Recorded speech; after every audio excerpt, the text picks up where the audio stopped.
বাংলার মুখ আমি দেখিয়াছি, তাই পৃথিবীর রূপ দেখিতে চাই না আর। জীবনানন্দের ভাষায় আবহমান কাল ধরে বয়ে আসা পৃথিবীর অপরূপ রূপ সৌন্দর্য মুগ্ধ করে আমাদের। গাছ গাছালির শ্যামল শ্যামলিমায় ভরা এই ছোট্ট গ্রাম, গ্রামের মধ্যে মেঠো পথ, ধানের ক্ষেত, সবজি বাগান, ফুলের গাছ, যেন প্রকৃতির এত সুন্দর রূপমহিমা প্রাণচঞ্চল হয়ে উদ্ভাসিত হয়েছে। গ্রামের এই সৌন্দর্যের ঐশ্বর্যের মাঝে লুকিয়ে আছে আরও একটি প্রাচীন ঐতিহ্য, যা এই গ্রামের অলংকার, আভরণের মতো জড়িয়ে সুন্দর থেকে সুন্দরতর করে তুলেছে। তা হল জানকী বল্লভজিউর রাস মন্দির। বহু প্রাচীন মন্দির, কারুকার্য খচিত এই মন্দিরটি। এই মন্দিরের পরতে পরতে লুকিয়ে আছে অনেক গ্রামীণ গল্প, যে গল্পগুলো শুনলে অবাক হতে হয়।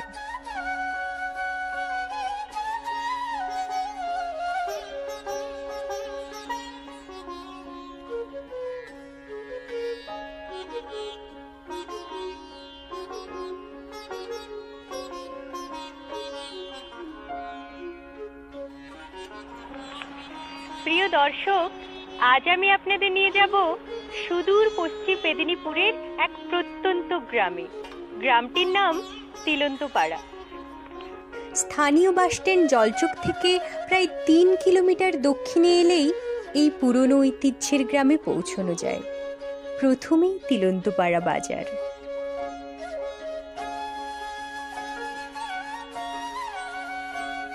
এই বাজার সংলগ্ন এলাকায় একটি মন্দির রয়েছে, যেখানে রাসযাত্রার সময় এই মন্দিরের অধিষ্ঠাত্রী দেবতাকে নিয়ে যাওয়া হয়। এখান থেকে প্রায় 500 মিটার দূরেই মূল মন্দির অবস্থিত।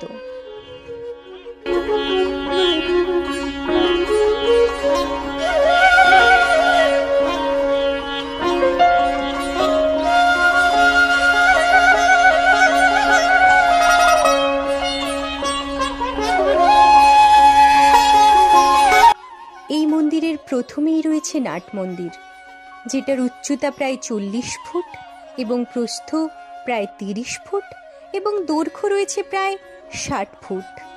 এই বিরাট নাট মন্দিরটি কালির করাল গ্রাসে ভগ্নপ্রায় রূপে দাঁড়িয়ে রয়েছে। এগুলো তৈরি হয়েছে মূলত চুন, সুরকি আর ইট দিয়ে। এই ইটগুলির কি বিচিত্র আকার, কোনোটা গোল, কোনোটা আবার বর্গাকার, বৃত্তাকার, অর্ধবৃত্তাকার আকৃতি, বিভিন্ন রকমের ইট দিয়ে তৈরি।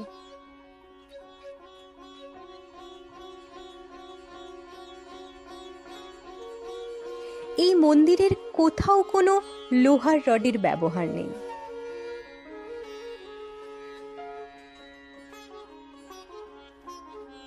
এই মন্দিরের চারপাশে রয়েছে দালানযুক্ত পাকা বাড়ি, যেটি পুরোটাই প্রায় ধ্বংসস্তূপে পরিণত হয়েছে।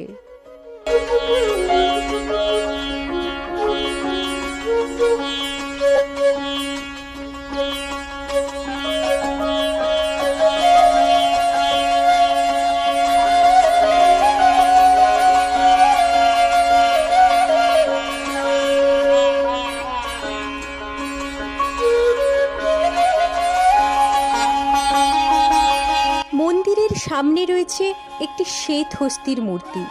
এটি নির্মিত হয়েছে ওই ইট সুরকি দিয়েই। এটি খুবই সুন্দর দেখতে।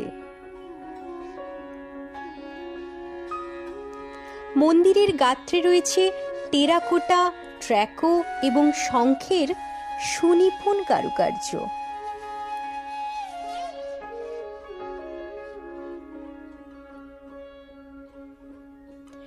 18টি পুরাণ থেকে বিভিন্ন রকমের চিত্র, যা সাধারণ মানুষের সবটা বোধগম্য নয়। এর নির্মাণ শৈলী এতটাই সুন্দর, যেটা সত্যিই অবাক হতে হয়। এই পরিবারের সদস্য বিকাশ মাইতি বাবুর কাছ থেকে জেনে নেব কিছু অজানা তথ্য। ওনাকে আমরা পেয়েছি সৌভাগ্যক্রমে। বলছি যে স্যার, এরকম একটা গ্রামের মধ্যে এত প্রাচীন ঐতিহ্য কিভাবে? এর পেছনে নিশ্চয়ই কোনো ইতিহাস আছে। যেটা আছে সামান্য কিছু আমাদের কাছে নেই। বিকাশবাবু প্রতিদিনই সময় দিয়ে এই মন্দিরটিকে সর্বাঙ্গ সুন্দর করে রাখার চেষ্টা করেন।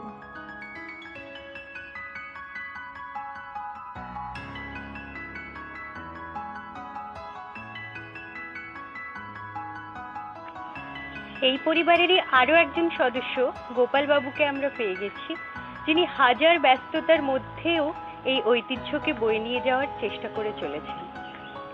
দাদা ভাই, এই রাজযাত্রা ঠিক কখন থেকে শুরু হয়েছিল? প্রায় 200 বছর আগে।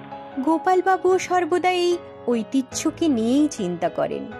এই দুজনের চেষ্টাতেই মন্দিরটি পুনঃসংস্করণ হয়েছিল।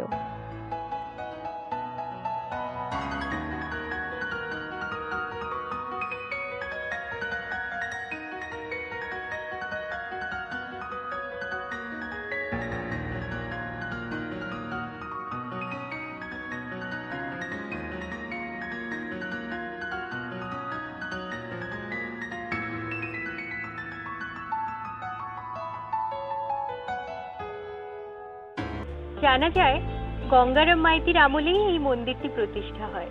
সেটা 1810 থেকে 11 সাল। শোনা যায় গঙ্গারাম মাইতির মা ছিলেন খুবই ভক্তিপরায়ণা রমণী। সেই কারণে বিভিন্ন দেশ থেকে সন্ন্যাসীর দল এখানে এসে ভিড় করতেন। এক সময় এক সন্ন্যাসী অযোধ্যা থেকে এসেছিলেন। তার কাছে অনেক রকমের দেবদেবীর মূর্তি ছিল।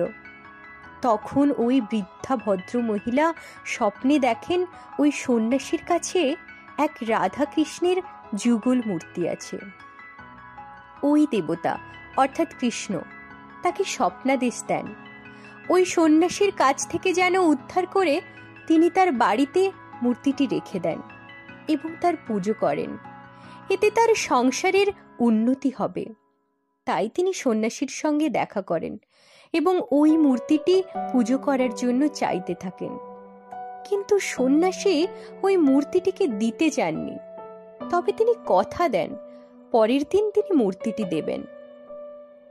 পর 3 দিন এই মূর্তিটি দেবেন বলে কথা দেন, কিন্তু যে কোনোভাবে এড়িয়ে যান। শেষমেশ ওই সন্ন্যাসী ঠাকুর বুঝলেন তার কাছে এই যুগল মূর্তি আর হয়তো থাকতে চাইছেন না। তাই অগত্যা ওই মূর্তিটিকে তিনি দিয়ে যান এবং শোনা যায় মূর্তিটি দেওয়ার পর সন্ন্যাসী ঠাকুর চোখের জল ফেলতে থাকেন এবং তিনি কয়েকদিনের মধ্যেই এখান থেকে চলে যান, আর কখনো আসেননি। তিনি বলে গিয়েছিলেন, এই মূর্তিটি যত দিন ভক্তিভরে পুজো করবি তত দিন তোর সংসারের কল্যাণ হবে, উন্নতি হবে। এই যুগল মূর্তির তিনি নাম বলে গিয়েছিলেন জানকী বল্লভ। এই জানকী বল্লভ হলেন বিষ্ণুর 10 অবতারের 7ম অবতার। সেই থেকেই এই পরিবারের পুজো শুরু হয় এবং দেখতে দেখতে সংসারের প্রভূত উন্নতি হয়। গঙ্গারাম মাইতির এই উন্নতির ফলে তিনি এই মন্দিরটি নির্মাণের কাজে হাত দেন। এর পরের বংশধর বৃন্দাবন মাইতি, এনার সময় থেকেই রাসযাত্রা শুরু। প্রতি বছর অগ্রহায়ণ মাসে রাস পূর্ণিমাতে রাসযাত্রার সূচনা হয়। 5 দিন ধরে চলে এই রাসযাত্রা। অনুষ্ঠান ও মেলা পার্বণের মধ্য দিয়ে 5 দিন কেটে যায়। শোনা যায় বৃন্দাবন মাইতি এই সময় গ্রামের উন্নতির কাজে হাত দেন। রাস্তাঘাট, এমনকি কয়েকটি শান বাঁধানো পুকুর খনন এবং আলো দেওয়ার জন্য স্তম্ভ তৈরি করান।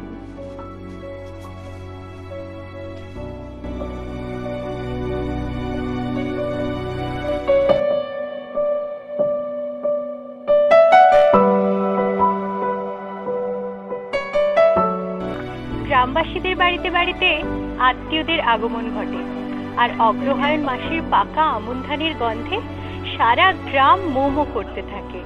সব মিলিয়ে গ্রামটি তখন সমৃদ্ধ হয়ে ওঠে। তারই মাঝে এই গ্রামের মেলা সত্যি খুব সুন্দর, মনোমুগ্ধকর। ঠিক তখনই মনে হয় বিচিত্র এই দেশ, ঐতিহ্যের দেশ, আমাদের জন্মভূমি এই